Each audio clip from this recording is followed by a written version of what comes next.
long line of men and women who have come here and distinguished themselves and this university. You will follow alums like many of your parents and grandparents, aunts and uncles, leaders like Robert Robinson Taylor, the groundbreaking architect and administrator here who's recently honored on a postage stamp. You will follow heroes like Dr. Boynton Robinson, who survived the billy clubs and the tear gas of Bloody Sunday in Selma. The story of Tuskegee is full of stories like theirs. Men and women who came to this city, seized their own futures, and wound up shaping the arc of history for African Americans and all Americans. And I'd like to begin today by reflecting on that history, starting back at the time when the Army chose Tuskegee as the site of its airfield and flight school for black pilots. Back then, black soldiers faced all kinds of obstacles. There were the so-called scientific studies that said that black men's brains were smaller than white men's.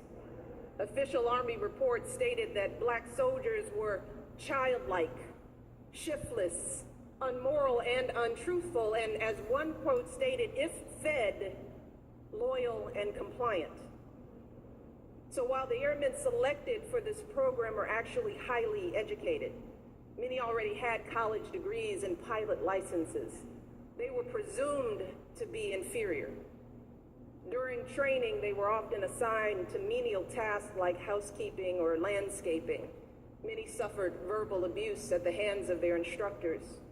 When they ventured off base, the white sheriff here in town called them boy and ticketed them for the most minor offenses. And when they finally deployed overseas, white soldiers often wouldn't even return their salutes. Now just think about what that must have been like for those young men.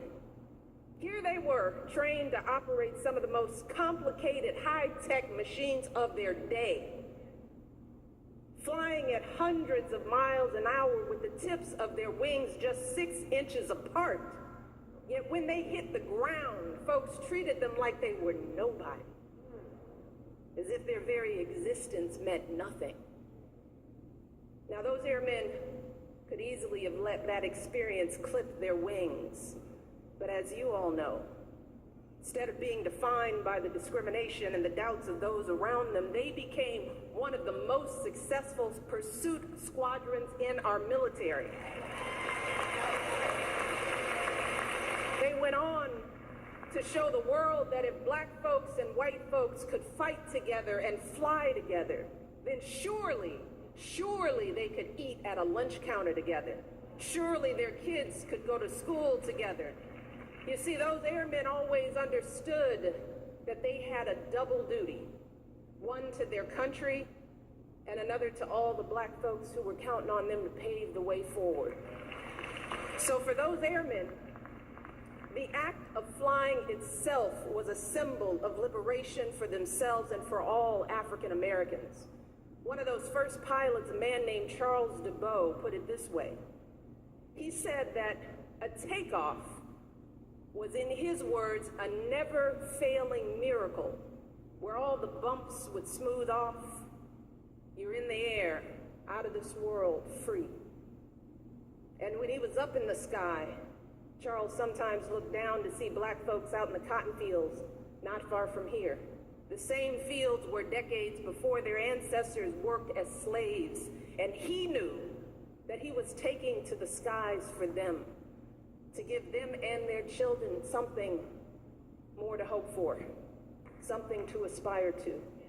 And in so many ways, that never-failing miracle, the constant work to rise above the bumps in our path to greater freedom for our brothers and sisters, that has always been the story of African Americans here at Tuskegee. And just think about the arc of this university's history. Back in the late 1800s, the school needed a new dormitory, but there was no money to pay for it. So Booker T. Washington pawned his pocket watch to buy a kiln, and students used their bare hands to make bricks to build that dorm and a few other buildings along the way. A few years later, when George Washington Carver first came here for his research, there was no laboratory. So he dug through trash piles and collected old bottles and teacups and fruit jars to use in his first experiments. Generation after generation, students here have shown that same grit, that same resilience to soar past obstacles and outrages, past the threat of countryside lynchings, past the humiliation of Jim Crow, past the turmoil of the civil rights era. And then they went on to become scientists, engineers, nurses, and teachers in communities all across the country, and continue to lift others up along the way. And while the history of this campus isn't perfect, the defining story of Tuskegee is the story of rising hopes and fortunes for all African Americans. And now, graduates, it's your